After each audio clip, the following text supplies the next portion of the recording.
Bonjour, c'est Manon. Aujourd'hui, on fait un tournage avec Solidaris pour parler des inégalités hommes-femmes. Je suis à Charleroi, près du Rive Gauche, que vous voyez juste derrière moi. Et du coup, c'est parti, on va aller questionner des petits gens. Est-ce que vous avez déjà été victime ou témoin de comportements sexistes? J'étais témoin et victime de ça, oui. Ce genre de problème, ça touche plus les femmes que les hommes, c'est la vérité. Oui, t'es une femme, donc tu peux pas le faire. T'es une femme, donc tu ne sais pas le faire. Dans la rue, certainement. Des réflexions, ah, elle est bonne celle-là, ou alors des sifflements. Ça arrive tellement dans la vie de tous les jours qu'on est habitué en fait. Par rapport aux années 50, etc., il y a quand même vachement de progrès. Même sur FIFA, en club pro, il y a des femmes maintenant. Éduquer les gens sur le sujet, ça pourrait peut-être faire évoluer les choses, oui. C'est très compliqué de faire bouger toute une pensée de la population et tout ça. Moi, je suis pas sexiste, madame.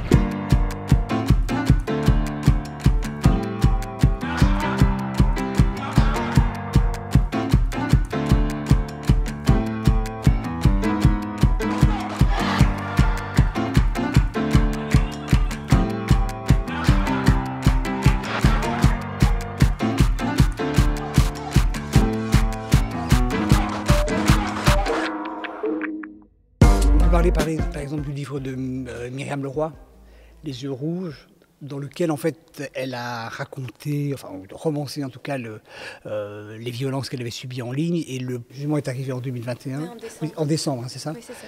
Et c'est long quand même, pour arriver à prouver que les mots qu'elle a subis de manière répétée étaient bien répréhensibles.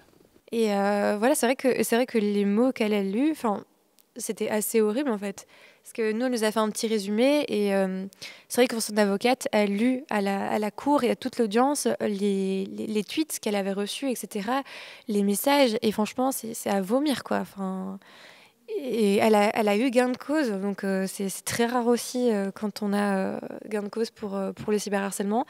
Et malgré tout, il a quand même fait appel. Donc il n'a pas juste assumé d'avoir, vous m'excusez du terme, avoir été juste une énorme merde. En plus de ça, il s'est positionné en victime et du coup, il fait appel. Donc, et elle a réussi que parce qu'elle avait fait des captures d'écran. Donc je dis souvent aux élèves, faites des captures d'écran. Oui. Faites des captures d'écran. Ils en font pour tout, en plus ils font des photos pour tout le temps. Même sur ça, il faut vraiment être super pointilleux parce que s'il n'y a pas la date et l'heure à laquelle tu prends ta capture d'écran, donc la date et l'heure de l'ordinateur, elle n'est pas valable dans ta capture. C'est le terme ne compte juste pas, il faut date, heure et une preuve que ça fait bien de ton ordinateur, quoi, que c'est pas de quelqu'un d'autre, quoi. C'est très compliqué. Mais mis à part ça, nous, on a eu beaucoup de cas d'harcèlement à l'école, c'est vrai. On essaye, alors on a mis en place un groupe qui s'occupe spécialement de ça avec l'éducateur, la préfète, mais c'est compliqué, c'est vraiment compliqué parce que c'est que des insultes pour la plupart du temps, ou en tout cas quelque chose qui s'apparente à de l'insulte, à des propos misogynes, sexistes, à de la dévalorisation, à beaucoup de moqueries sur le physique des jeunes filles ou des jeunes garçons, parce qu'il y a aussi des jeunes garçons qui se font cyberharceler. Mais je vois qu'on a du mal quand même. Et j'avais regardé le reportage, hein, sale pute. C'est compliqué pour des enfants de s'exprimer sur ces sujets-là. En tout cas à l'école, en tout cas dans le cadre de l'école et dans le cadre de la classe. Moi je suis que prof, je ne vois pas les élèves au PMS, je les accompagne, j'ai parfois des retours, mais au sein d'une classe, parler de ces sujets-là, et on sait que la classe est quand même un endroit qui reproduit quand même une forme d'oppression, parfois les plus forts, les plus faibles, etc. Et donc c'est compliqué de les faire parler sur ces sujets-là. Parce que c'est vrai qu'on n'a pas de loi, en tout cas, qui encadre le harcèlement sexiste en ligne dans sa globalité. On a différents types de lois. Donc on a la loi qui lutte contre le revenge porn. On a la loi de 2014 qui lutte contre le sexisme là dans l'espace public, mais qui est aussi une loi qui, dans les faits, n'est pas bonne parce que en fait la victime doit prouver qu'elle a été harcelée, mais voilà, en tout cas en rue, va prouver qu'on t'a mis la main aux fesses, quoi. Donc dans les faits, il y a très peu de condamnations aussi parce que l'auteur doit être pris en flagrant délit, on va dire, pour pouvoir être puni, ou la victime doit aller porter plainte et doit ensuite prouver qu'elle a été victime. Et ça mériterait peut-être d'être davantage creusé aussi, qu'on fasse vraiment une loi spécifique qui encadrerait le harcèlement sexuel en ligne dans sa globalité, quoi. Il me semble que tout est regroupé autour d'une seule et même loi, donc que ce soit du harcèlement d'origine, de genre, de nationalité, d'âge, de sexe.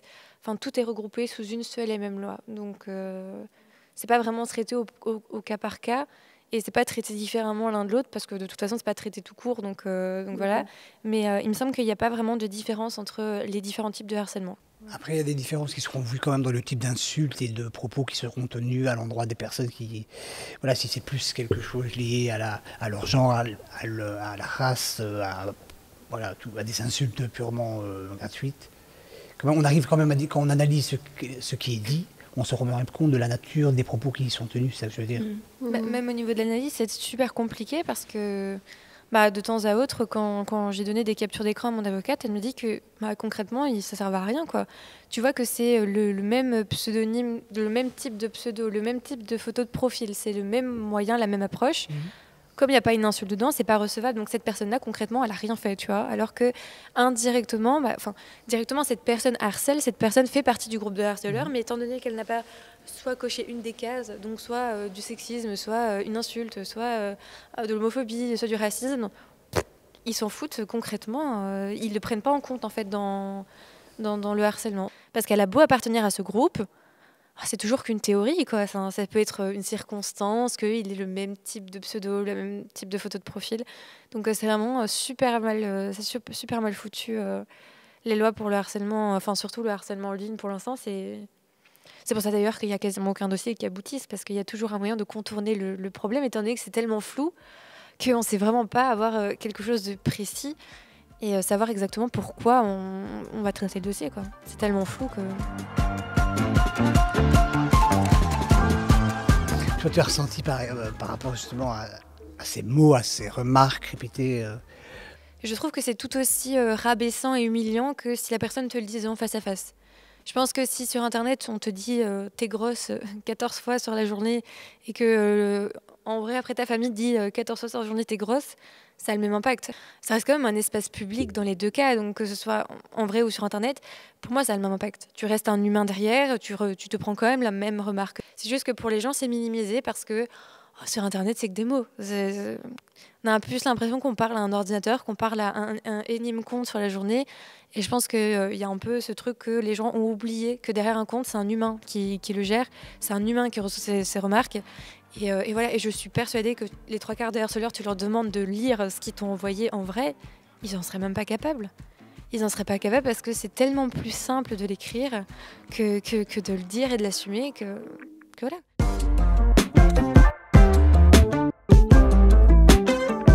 Moi qui me suis relevée d'amnésie traumatique, je cherchais des réponses et j'ai cherché partout et il me manquait vraiment quelque chose et c'était l'aspect vivant en fait.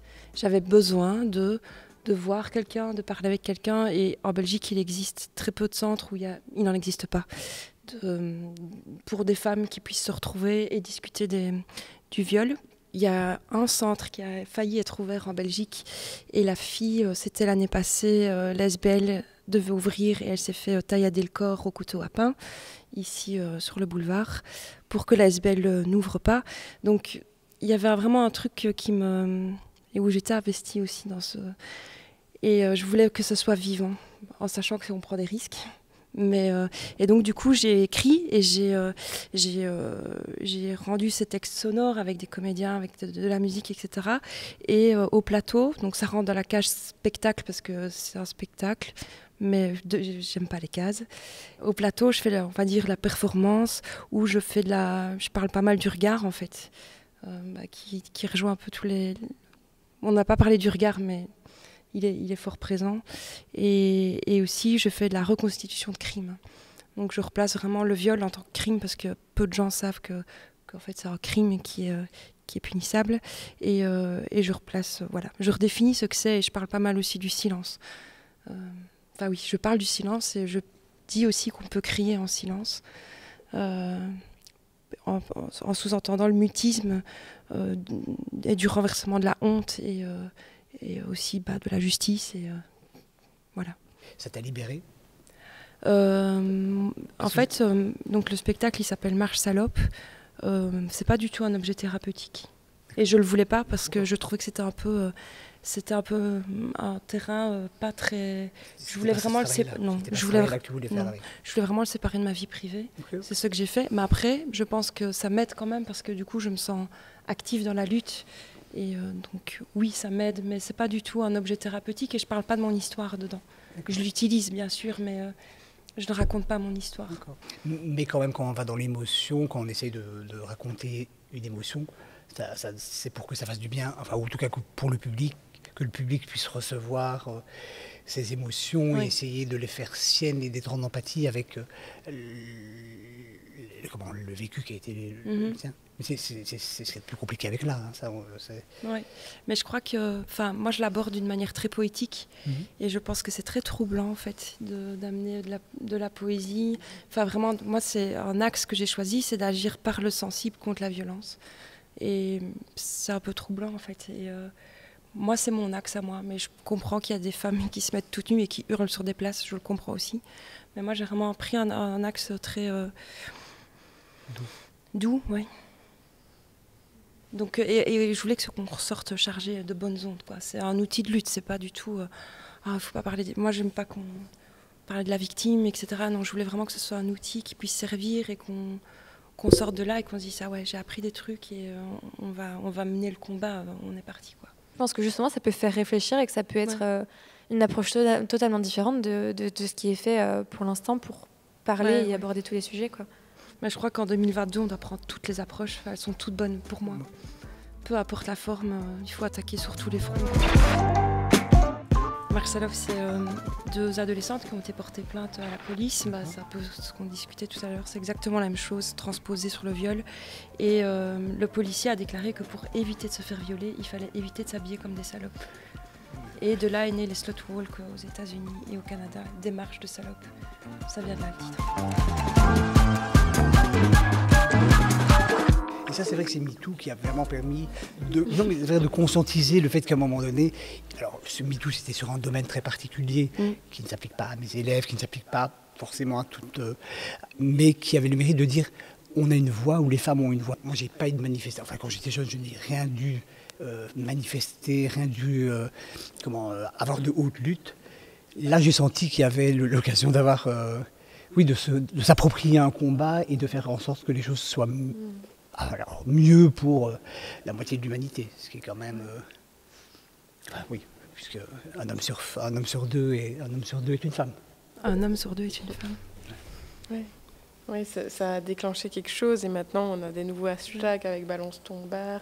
Balance ton folklore. Oui, Balance ton folklore.